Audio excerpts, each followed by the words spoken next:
ഈ ഗ്രാമങ്ങളൊക്കെ ഒരു വലിയ ദുരന്തമുണ്ടായതിന്റെ വിറങ്ങലിൽ നിന്ന് മാറിയിട്ടില്ല. കാരണം അവരൊക്കെ സാധാരണ ജീവിതത്തിലേക്ക് തിരിച്ചു വരുന്നതേ ഉള്ളൂ. ഇതിന്റെ തൊട്ടടുത്ത് തന്നെയാണ് പുത്തുമലയും നേരത്തെ പറഞ്ഞ പോലെയുള്ള ദുരന്തങ്ങൾ സംഭവിച്ച പ്രദേശങ്ങളൊക്കെ.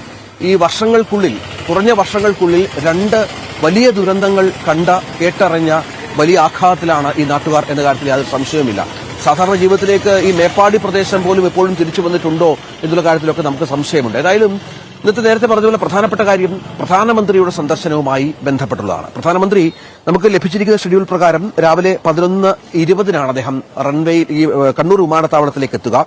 തുടർന്ന് വ്യോമസേന ഹെലികോപ്റ്ററിൽ വയനാട്ടിലേക്ക് വരും എന്നാണ്. രണ്ട് ഓപ്ഷൻ ഉണ്ട്. ഒന്ന്, കാലാവസ്ഥ മോശമാണ് എങ്കിൽ ഒരു പക്ഷേ അദ്ദേഹം റോഡ് മാർഗം വയനാട്ടിലേക്ക് വന്നേക്കാം എന്നുള്ള സൂചനകളുണ്ട്. മലയാളിയായ കേന്ദ്രമന്ത്രി സുരേഷ് ഗോപി ഉണ്ടാകും പ്രധാനമന്ത്രിക്കൊപ്പം എന്ന വിവരമാണ് നമുക്ക് ലഭിക്കുന്നത്. അദ്ദേഹം ഡൽഹിയിൽ നിന്ന് തന്നെ ഒപ്പം ഉണ്ടാകും, അതിനുശേഷം ഒപ്പമെത്തും എന്നുള്ളതാണ്. മുഖ്യമന്ത്രിയും ഒപ്പം ഗവർണർ ഇന്നലെ തന്നെ കണ്ണൂരിലെത്തിയിട്ടുണ്ട്. മുഖ്യമന്ത്രിയും ഗവർണറും ചേർന്നാകും പ്രധാനമന്ത്രിയെ സ്വീകരിക്കുക. അങ്ങനെ വിശദമായ ഒരു വലിയ പ്രധാനപ്പെട്ട ഒരു പരിപാടി ആയതുകൊണ്ട് കേന്ദ്രത്തിന്റെ മാത്രമല്ല കേരളത്തിന്റെ സംവിധാനങ്ങൾ മുഴുവൻ, നമ്മുടെ മുഖ്യമന്ത്രി അടക്കം മന്ത്രിമാരടക്കമുള്ള സംവിധാനങ്ങൾ മുഴുവൻ ഒരുപക്ഷെ കാര്യങ്ങൾ നേരിട്ട് പ്രധാനമന്ത്രി വിലയിരുത്തുന്നതിനൊപ്പം ഇതുവരെയുള്ള പ്രശ്നങ്ങൾ ബോധ്യപ്പെടുത്തുക എന്നൊരു ബാധ്യത കൂടി സംസ്ഥാനത്തിനുണ്ട്. അതനുസരിച്ചാകും ഒരുപക്ഷെ കാര്യങ്ങൾ മുന്നോട്ട് കൊണ്ടുപോകുക എന്നത് വളരെ പ്രധാനപ്പെട്ടതാണ്. അങ്ങനെ ഓരോ തലത്തിലും ഉള്ള നീക്കങ്ങൾ ഇതുമായി ബന്ധപ്പെട്ട് നടക്കുന്നു എന്നത് പ്രധാനമാണ്. MG മിഥുൻ കൽപ്പറ്റയിലുണ്ട്, ഹെലിപാഡിലുണ്ട്.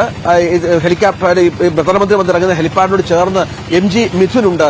മിഥുൻ, കേൾക്കാമെന്ന് കരുതുന്നു. പ്രധാനമന്ത്രി സന്ദർശനത്തിന്റെ വിശദാംശങ്ങൾ ലഭ്യമായിട്ടുണ്ടോ? SPG സുരക്ഷയടക്കം വർദ്ധിപ്പിച്ചിട്ടുണ്ട് വയനാട്ടിലുടനീളം.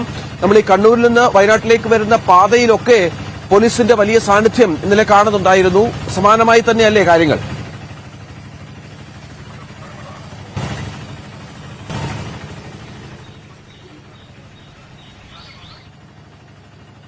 അതിനുശേഷം അദ്ദേഹം ഹെലികോപ്റ്റർ മാർഗം ഈ SKMJ, എനിക്ക് പിന്നിൽ കാണുന്ന SKMJ ഗ്രൗണ്ടിലെ പ്രത്യേകം തയ്യാറാക്കിയിട്ടുള്ള ഹെലിപ്പാഡിൽ വന്നിറങ്ങുമെന്നാണ് അറിയിച്ചിട്ടുള്ളത്. ഒരുപക്ഷെ നേരത്തെ രഞ്ജിത്ത് സൂചിപ്പിച്ച പോലെ തന്നെ ഏതെങ്കിലും തരത്തിൽ ഒരു പ്രതികൂല കാലാവസ്ഥ ഉണ്ടായാൽ, രാവിലെ തന്നെ ഇവിടെ വലിയ രീതിയിൽ മഴയുണ്ടായിരുന്നു, പുലർച്ചെയൊക്കെ നല്ല മഴയുണ്ടായിരുന്നു. ഇപ്പോൾ കാലാവസ്ഥ അനുകൂലമായി നിലനിൽക്കുകയാണ്. പക്ഷേ പ്രതികൂല കാലാവസ്ഥ ഉണ്ടായാൽ ഒരുപക്ഷെ ഈ ഒരു ചാർട്ടിൽ അല്ലെങ്കിൽ ഈ ഒരു ഷെഡ്യൂളിൽ ചില മാറ്റം വരുത്തും. റോഡ് മാർഗം പ്രധാനമന്ത്രിയുടെ സന്ദർശനം മാറ്റുകയും ചെയ്യും. എന്തായാലും ഇവിടെയാണ് അദ്ദേഹം വന്നിറങ്ങുക.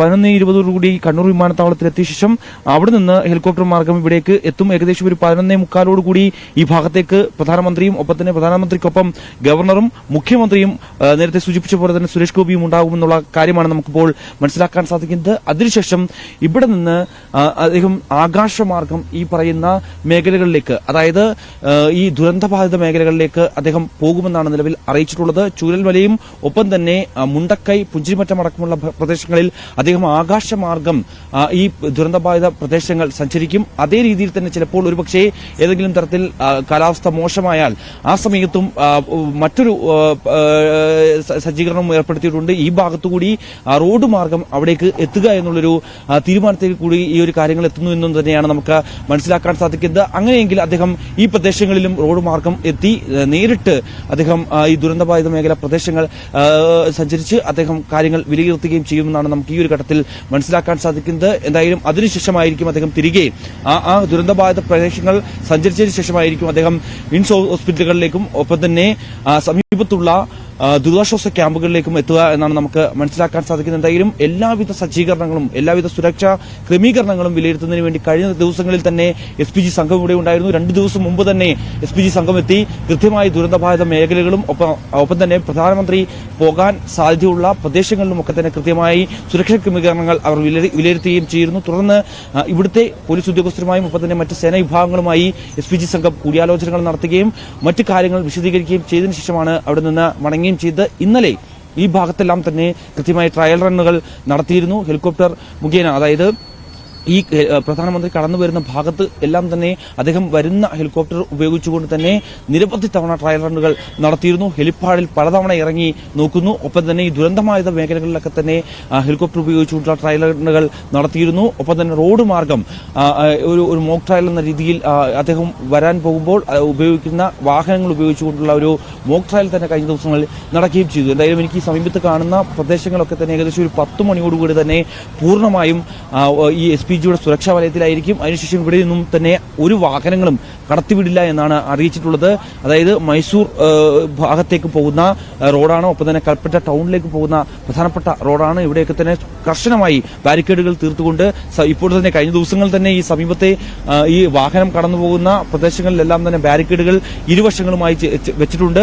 ഒരു കാരണവശാലും മറ്റുള്ളവരൊന്നും തന്നെ അകത്തേക്ക് പ്രവേശിക്കാത്ത തരത്തിൽ അത്തരത്തിൽ വലിയ സുരക്ഷാ ക്രമീകരണങ്ങൾ തന്നെയാണ് ഇവർ ഏർപ്പെടുത്തിയിരിക്കുന്നത്. എന്തായാലും 11:20 കൂടിയാണ് അദ്ദേഹം കണ്ണൂർ വിമാനത്താവളത്തിലെത്തുക എന്നാണ് അറിയിച്ചിട്ടുള്ളത്. അതായത് നമുക്ക് മാധ്യമങ്ങൾക്കുൾപ്പെടെ ഒന്നും തന്നെ ഇവിടുന്ന് അകത്തേക്ക് പ്രവേശനമില്ല എന്നുള്ളത് തന്നെയാണ്. നമുക്ക് ഈ പറയുന്ന ഗ്രൗണ്ടിൽ നിന്ന് കുറച്ച് അകലെയാണ്, ആ കാണുന്ന പ്രദേശത്താണ് പ്രധാനമന്ത്രി വന്നിറങ്ങുക. അവിടെയാണ് പ്രത്യേകം തയ്യാറാക്കിയിട്ടുള്ള ഹെലിപ്പാഡുള്ളത്. അതിന്റെ ഇപ്പോൾ മറ്റ് വിലയിരുത്തലുകളും ഒപ്പം തന്നെ അവിടുത്തെ ക്രമീകരണങ്ങളും ഒക്കെ തന്നെ നേരത്തെ തന്നെ സംഘമെത്തി വിലയിരുത്തിയത്. ഇപ്പോഴും പോലീസ് സംഘമുണ്ട്, ഒപ്പം തന്നെ ഫയർ ആൻഡ് റെസ്ക്യൂവിന്റെ ടീമുണ്ട്, ഒപ്പം തന്നെ മറ്റ് സന്നദ്ധ പ്രവർത്തകരുണ്ട്. ഇപ്പോഴും അവിടെ ആ ഒരു ക്രമീകരണങ്ങൾ നടത്തിക്കൊണ്ടിരിക്കുന്നത് നമുക്ക് ദൃശ്യങ്ങളിൽ കാണാൻ സാധിക്കുകയും ചെയ്യുന്നു. എന്തായാലും 11:20 കൂടി അദ്ദേഹം കണ്ണൂർ വിമാനത്താവളത്തിലെത്തുന്നു. അരമണിക്കൂർ കൊണ്ട് തന്നെ അദ്ദേഹം ഈ SKMJ ഗ്രൗണ്ടിൽ വന്നിറങ്ങും. അതിനുശേഷമായിരിക്കും മറ്റ് ഷെഡ്യൂളുകൾ തീരുമാനിക്കുക. തുടർന്ന് ഈ റോഡ് മാർഗം തന്നെയായിരിക്കും അദ്ദേഹം ആദ്യം നിശ്ചയിച്ച പോലെ തന്നെ ആകാശമാർഗം ഇത്തരത്തിൽ ഈ ദുരന്തബാധിത പ്രദേശങ്ങൾ സന്ദർശിക്കും. ഏതെങ്കിലും തരത്തിൽ ഞാൻ സൂചിപ്പിച്ചതുപോലെ തന്നെ എന്തെങ്കിലും പ്രതികൂല കാലാവസ്ഥ ഉണ്ട് എങ്കിൽ മാത്രമേ ആ ഒരു ഷെഡ്യൂളിൽ മാറ്റമുണ്ടാകൂ.